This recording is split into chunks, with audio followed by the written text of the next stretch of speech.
Friends, आज की video में हम बात करेंगे थॉमस ग्रे की poem elegy written in a country churchyard के बारे में।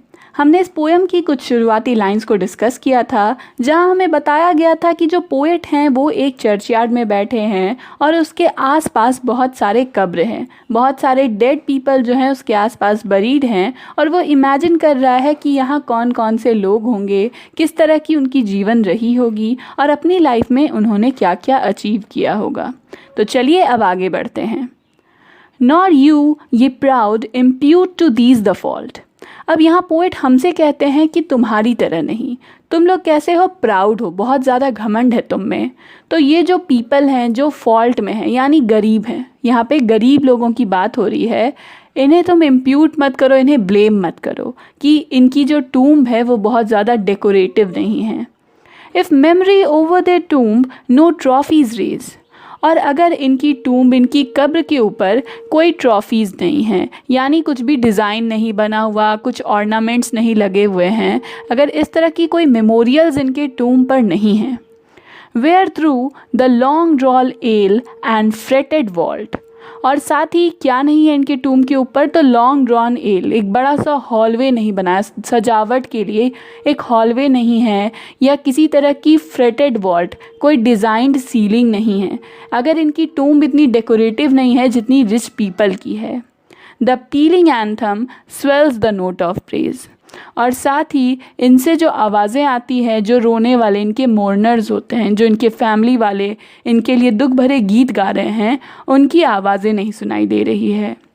यानी ये सभी पुअर पीपल थे, इनके पास इतने पैसे नहीं थे कि या तो ये अपनी टूम्बस्टोन को डेकोरेट कर सकें, कुछ मेमोरियल बनाएं, या अपने पीछे रोने के लिए लोगों को ला सकें। Can story turn or animated burst back to its mansion called the fleeting breath? अब यहाँ पर एक क्वेश्चन किया जा रहा है कि ये बताओ, क्या एक अर्न जो कि जिसमें मरने के बाद लोगों की ऐश को रखा जाता है वो बहुत ज़्यादा डेकोरेटेड है, या उनका एक स्कल्पचर बनाया जाए, एनिमेटेड बर्स्ट यानी उनका एक स्टैचू बनाया जाए उनके मरने के बाद। इन सारी चीज़ों को, इन डेकोरेशंस को देखकर क्या जो मरे हुए लोग हैं वो वापस से सांस लेना शुरू कर देंगे, वापस से ज़िंदा हो जाएंगे? तो इन डेकोरेशंस का क्या फ़र्क पड़ता है? Can honor's voice provoke the silent dust or flattery soothe the dull cold ear of death? तो क्या किसी के लिए ऑनर करना, किसी को याद करना कि अरे वो तो बहुत महान थे, इससे उनकी जो साइलेंट डस्ट है, जो उनकी बॉडी है जो अब साइलेंट हो चुकी है, वो वापस से ज़िंदा हो जाएगी? या जो उनकी फ्लैटरी करते हैं, उनकी तारीफ़ करते हैं कि अरे ये तो महान हुआ करते थे, चापलूसी करते हैं, उससे क्या मरे हुए लोग ज़िंदा हो जाएंगे? तो फिर क्यों तुम इन टूम्बस्टोन्स को जज कर रहे हो कि वो पुअर थे या रिच थे? Perhaps in this neglected spot is laid some heart once pregnant with celestial fire. हो सकता है कि यहाँ इस नेग्लेक्टेड जगह पर किसी ऐसे इंसान को दफनाया गया हो जिसके दिल में क्या थी, सेलेस्टियल फायर थी, यानी बहुत ज़्यादा पैशन था और वो हमेशा बहुत ज़्यादा पैशनेट रहता था, अच्छी चीज़ें करना चाहता था।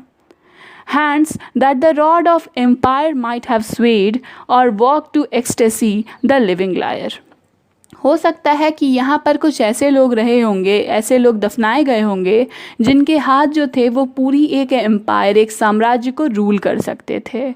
या हो सकता है कि उनकी जो लायर थी, उनकी जो म्यूज़िक थी, वो लोगों में एक्सटेसी जगा देती थी। यानी बहुत ज़्यादा वो काबिल थे म्यूज़िक और पोइट्री में, लेकिन ना वो ज़्यादा फेमस हो सके, ना ज़्यादा रिच हो सके। तो प्लीज़ तुम उन्हें जज मत करो कि यहाँ पर कैसे लोग हैं, क्या करते थे वो और किस तरह के वो हैं। But knowledge to their eyes her ample page. अब यहाँ पे बताया जा रहा है कि इतनी क्वालिटीज़ उनमें हो सकती है, लेकिन उनमें एक चीज़ ज़रूर मिसिंग रही होगी, और वो ये कि उनके पास नॉलेज नहीं होगा, वो पढ़ लिख नहीं पाते होंगे, उन्हें एजुकेशन नहीं मिली होगी। Rich with the spoils of time did never unroll. यानी कि उन्हें कभी पता नहीं चला होगा टाइम के बारे में कि हिस्ट्री में क्या कुछ हुआ, वो कभी हिस्ट्री जान नहीं पाए, कुछ सीख नहीं पाए। Chill penury repressed their noble rage and froze the genial current of the soul. Chill penury, यानी जो पेन्यूरी यानी पॉवर्टी, गरीबी जो थी, उनकी जो गरीबी थी उसने उनके अंदर की जो रेज थी, जो एक आग थी कुछ कर दिखाने की, उसे दबा कर रख दिया, आगे नहीं बढ़ने दिया। और जो करंट ऑफ द सोल थी, यानी उनकी दिमाग में जो उनकी सोल की जो थिंकिंग थी, जो उन्हें आगे बढ़ने के लिए मदद करती, क्रिएटिव बनाती, वो भी कहीं ना कहीं जम गई। तो इन सारी चीज़ों का ब्लेम किस पे दिया जा रहा है? लैक ऑफ एजुकेशन पे और उनकी गरीबी पे। इन दोनों चीज़ों ने उन्हें आगे कभी बढ़ने नहीं दिया, मगर हो सकता है कि वो बहुत ज़्यादा टैलेंटेड रहे हों। Full many a gem of purest ray serene, the dark unfathomed caves of ocean bear। अब यहाँ पे एक पोइट कह रहे हैं कि जो जेम्स होते हैं, जो प्योरेस्ट रे सीरीन होते हैं, यानी सबसे ज़्यादा चमकते हैं वो रोशनी में, वैसे जो जेम्स होते हैं वो ज़्यादातर कहाँ पाए जाते हैं? डार्क अनफैथम्ड केव्स में, यानी ओशियन के पास जो गुफाएं होती हैं, केव्स यानी गुफाएं होती हैं जहाँ सूरज की रोशनी तक नहीं पहुँचती, वो अनफैथम्ड होते हैं, उन्हें कोई ढूंढ नहीं पाया होता है। वहाँ पर जो जेम्स होते हैं वो सबसे ज़्यादा खूबसूरत होते हैं। तो बिल्कुल ये लोग भी ऐसे ही हैं, इन्हें कोई ढूंढ नहीं पाया, लेकिन इनमें शायद सबसे ज़्यादा क्वालिटीज़ रही होगी। Full many a flower is born to blush unseen and waste its sweetness on the desert air। यानी कई सारे फूल भी ऐसे होते हैं जो कि जन्म लेते हैं और खिलते हैं, लेकिन उन्हें कोई देखता नहीं है। वो यूं ही खिलते हैं और धीरे धीरे मुरझा जाते हैं एक डेजर्टेड जगह पर जहाँ कोई उन्हें देख भी नहीं पाता। तो इन लोगों के साथ भी शायद कुछ ऐसा ही हुआ होगा। Some village Hampden that with dauntless breast the little tyrant of his fields withstood। Friends, यहाँ हैम्पडन में बात हो रही है जॉन हैम्पडन की, जो कि एक पॉलिटिशियन थे और जो पुअर पीपल थे उनकी हक के लिए उन्होंने काफ़ी लड़ाई की थी। तो कह रहे हैं कि यहाँ पर हो सकता है किसी गांव में एक हैम्पटन जैसे लोग होंगे, वो यहाँ पर दफन होंगे, जिसने क्या किया होगा, अपनी ज़िंदगी में बहादुरी से सामना किया होगा उन लोगों का जो उसकी खेत में आकर उन्हें परेशान करता होगा। यानी हो सकता है वहाँ पे मज़दूर होंगे जो खेती करते होंगे और वहाँ के जो रिच लैंडलॉर्ड होते होंगे वो उन्हें परेशान करते होंगे। ऐसे लोगों का वो सामना करता होगा, अपने फ्रेंड्स की वो मदद करता होगा। तो वो भी फेमस हो सकता था, पर चूंकि वो गरीब था तो किसी को उसके बारे में पता नहीं चला। Some mute inglorious Milton here may rest. Milton यानी कि जॉन मिल्टन की बात हो रही है कि कोई पोएट होगा यहाँ पर, किसकी दिमाग में उतनी सारी कविताएं होंगी, लेकिन चूंकि वो पढ़ना लिखना जानता ही नहीं था तो कभी वो फेमस हो नहीं सका। यहाँ पर ऐसे भी कोई हो सकता है। और साथ ही some Cromwell guiltless of his country's blood. Cromwell यहाँ पर बात हो रही है ओलिवर क्रॉमवेल की, जो कि एक तानाशाह थे, एक डिक्टेटर थे और उन्होंने बहुत सारे लोगों का कत्ल किया था सिर्फ़ और सिर्फ पावर की चाह में। तो हो सकता है कि कोई यहाँ पर वैसा भी रहा होगा, लेकिन वो गिल्टलेस है, वो उसने कभी किसी को मारा नहीं। क्यों? क्योंकि उसे इस सारी चीज़ों के बारे में पता ही नहीं चला। वो कभी सीख ही नहीं पाया कि कैसे वो आगे बढ़ सकता है और किसी पर रूल कर सकता है। तो एजुकेशन और पॉवर्टी ने इतने सारे टैलेंटेड लोगों को आगे नहीं बढ़ने दिया, फेमस नहीं होने दिया। The applause of listening senates to command. साथ ही उन्होंने और क्या मिस किया, तो एप्लॉज, उनकी तारीफ़ करना। किन से? तो उन सेनेट से जिन्हें वो कमांड कर सकते थे, यानी वो पावरफुल हो सकते थे, डिक्टेटर हो सकते थे और उनके अंडर काम करने वाले जो सेनेट्स होते वो उनकी तारीफ़ करते। The threats of pain and ruin to despise. और साथ ही उन्होंने ये भी मिस कर दिया कि जब लोगों को तकलीफ़ होती है, उन्हें जो बर्बादी होती है, उससे एक तरह से जो घृणा फील होगी, जो डिफ़िकल्टी फील होगी, ये सारी चीज़ें तो उन्होंने कभी महसूस ही नहीं की। To scatter plenty over a smiling land. और किसी अच्छे वेल्दी कंट्री में जा कर के सब कुछ स्कैटर करना, यानी सभी लोगों को कुछ कुछ देना, इतना रिच होना कि दूसरे लोगों में कुछ बांट आना। And read there history in a nation size. और ऐसी ज़िंदगी जीना कि जो उनके सामने एक पूरा देश है, वो सब उनकी ज़िंदगी को याद करें और वो हिस्ट्री में अपनी जगह बना लें। इस तरह की ज़िंदगी ये सभी लोग कभी जी ही नहीं पाए। यहाँ जो भी लोग दफनाए गए हैं उन्होंने इन सारी चीज़ों को मिस किया है। Their lot forbade. अब उनके जो लॉट हैं, यानी जो भी उनके तरह के लोग हैं, जो भी पुअर पीपल हैं, उन्हें इन सभी चीज़ों से फॉरबेड कर दिया गया, दूर कर दिया गया। nor circumscribed alone their growing virtues, but their crimes confined. साथ ही ये जो पॉवर्टी है, जो गरीबी है, इन्होंने इनसे इनके वर्च्यूज़ नहीं छीने। अच्छी जो चीज़ें होती हैं, जो टैलेंट होता है, सिर्फ उन्हें ही नहीं रोका, बल्कि उन्होंने क्या किया, इन्हें क्राइम करने से भी रोक दिया। यानी इतने ज़्यादा गरीब थे कि ये कुछ गलत करने का भी सोच नहीं सकते थे। अपने टैलेंट को तो आगे नहीं ही बढ़ा पाए, अपनी क्राइम को भी आगे नहीं बढ़ा पाए।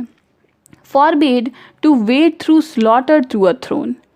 उनकी जो ये गरीबी है, उन्होंने उसे रोक दिया कि वो थ्रोन पा सकें, यानी किंग बन सकें।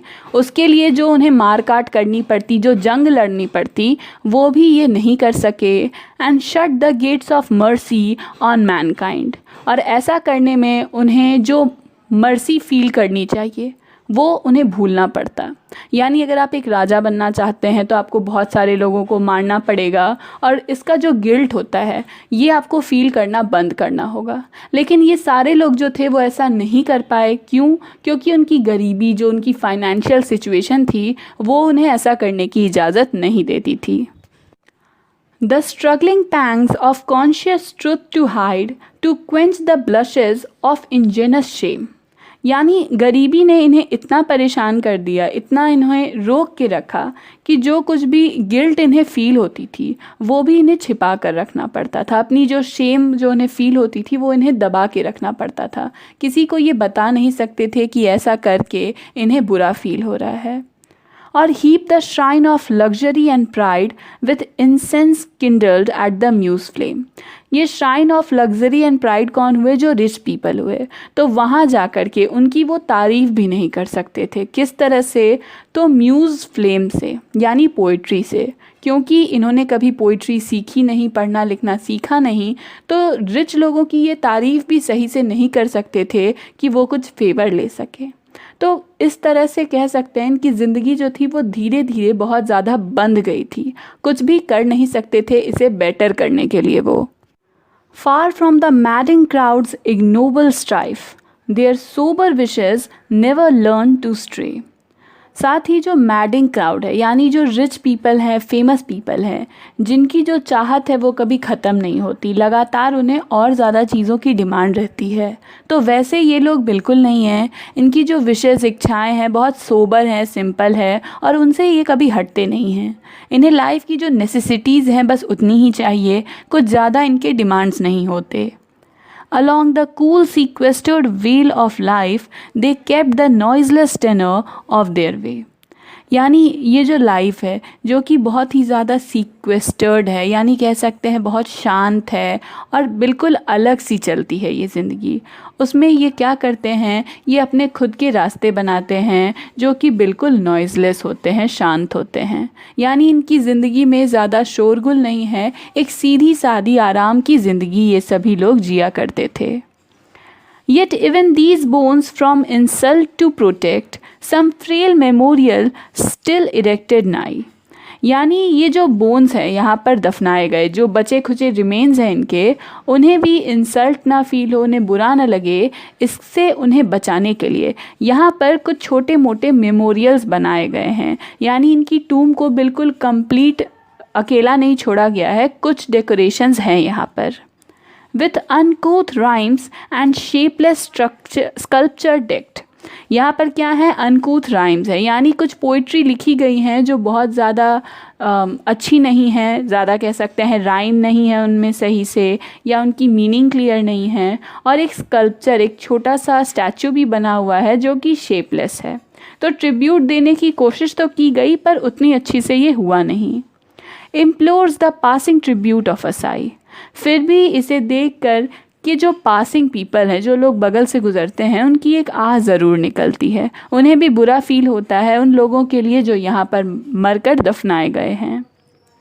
Their name, their ears, spelt by the unlettered muse। उनके नाम, उनकी जो ईयर्स थे, यानी जिस साल उनका जन्म हुआ, कब उनकी डेथ हुई, ये सारी चीज़ें यहाँ लिखी तो गई हैं पर एक अनलेटर्ड म्यूज़ के द्वारा, यानी एक ऐसे लिखने वाले के थ्रू जिसे खुद सही से लिखना पढ़ना नहीं आता था। तो जाहिर सी बात है उसमें बहुत सारी मिस्टेक्स हैं। The place of fame and elegy supply. फिर भी इन्हें देखकर क्या होता है, फील होता है कि ये जो लोग थे उन्हें काफ़ी फेम मिला है, फेमस हो रहे हैं, और एक एलिजी की तरह है, उनके लिए एक सैड सॉन्ग की तरह जो उन्हें याद करती है। And many a holy text around she strews, और इसके चारों तरफ बहुत सारे होली टेक्स्ट लिखे हुए हैं। होली टेक्स्ट मोस्टली कहाँ से होंगे, तो बाइबल से। बाइबल की कुछ लाइंस यहाँ पर लिखी हुई हैं, that teach the rustic moralist to die, जो क्या सिखाती हैं कि जो मॉरलिस्ट हैं, जो अच्छे लोग हैं और रस्टिक हैं, ज़्यादा रिफाइंड नहीं है, उनकी जीने के तौर तरीके ज़्यादा हाई क्लास नहीं हैं, उन्हें कैसे मरना चाहिए। ये सारी चीज़ें, ये जो लाइंस हैं होली टेक्स्ट की, ये सिखाती हैं। तो फ्रेंड्स, यहाँ पर ये सेकंड वीडियो ख़त्म होती है। इस वीडियो की एक और थर्ड पार्ट आएगी जहाँ पर मैं इस पोएम को कंप्लीट करूँगी। तो अगर आपको वीडियो पसंद आए तो प्लीज़ इसे लाइक, कमेंट और शेयर करिए।